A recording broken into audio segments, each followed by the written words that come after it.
ஆதரவாளர்களை களத்தில் இறக்கிய கனிமொழி, உதயநிதிக்கு வைத்த செக், வெடிக்கும் உச்சகட்ட மோதல்.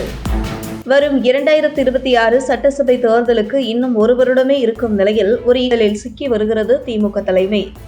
ஏற்கனவே திமுக அமைச்சர்களை குறிவைத்து அமலாக்கத்துறை இறுக்கி பிடித்து வரும் நிலையில் தற்பொழுது கனிமொழி தன்னுடைய அரசியல் ஆட்டத்தை முதல்வர் குடும்பத்துக்கு எதிராக அடித்து ஆடத் தொடங்கிவிட்டார் என்கிறது அரசியல் வட்டாரங்கள். கடந்த 2016 சட்டசபை தேர்தலின் போது அப்போது திமுக தலைவராக இருந்த கருணாநிதியின் அன்புக்குரிய மகளாக இருந்த கனிமொழி தன்னுடைய ஆதரவாளர்கள் பெரும்பாலானோருக்கு 2016 சட்டசபை தேர்தலில் போட்டியிட சீட் வாங்கி கொடுத்தார். அந்த அளவுக்கு கருணாநிதி உயிருடன் இருக்கும் வரை கனிமொழி செல்வாக்கு திமுகவில் மிகப்பெரிய அளவில் இருந்தது. ஆனால் கருணாநிதி மறைவுக்கு பிறகு படிப்படியாக ஓரம் கட்டப்பட்டு வந்தார்.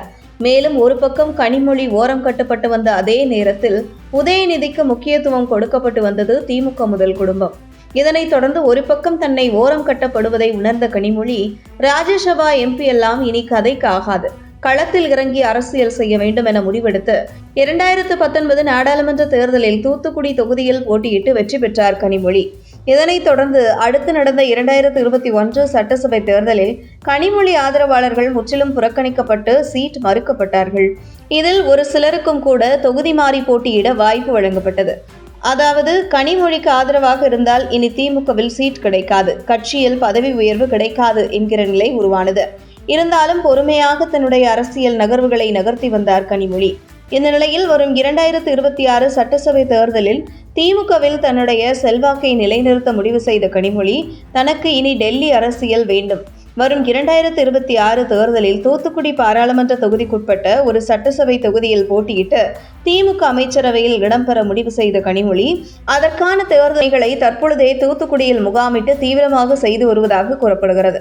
மேலும் எதிர்காலத்தில் தனக்கென சட்டமன்ற உறுப்பினர் ஆதரவு, நாடாளுமன்ற உறுப்பினர் ஆதரவு இல்லை என்றாலும் திமுகவில் இருந்து புறக்கணிக்கப்படுவோம் என்பதை உணர்ந்து வரும் 2026 சட்டசபை தேர்தலில் தன்னுடைய ஆதரவாளர்களுக்கு போட்டியிட சீட் வாங்கிவிட வேண்டும் என்பதில் உறுதியாக இருக்கும் கனிமொழி, தன்னுடைய ஆதரவாளர்களை தொகுதியை தேர்வு செய்து வேலை செய்யுங்கள், வரும் 2026 சட்டசபையில் சீட் பெற்று தருவது என்னுடைய வேலை என நம்பிக்கை கொடுத்து தன்னுடைய ஆதரவாளர்களை களத்தில் இறங்கிவிட்டுள்ளார் கனிமொழி என்கிறது அரசியல் வட்டாரங்கள்.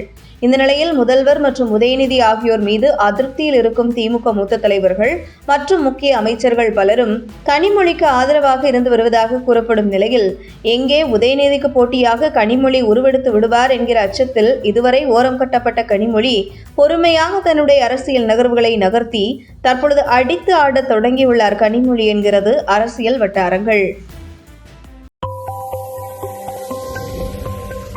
உங்கள் தின சேவல்.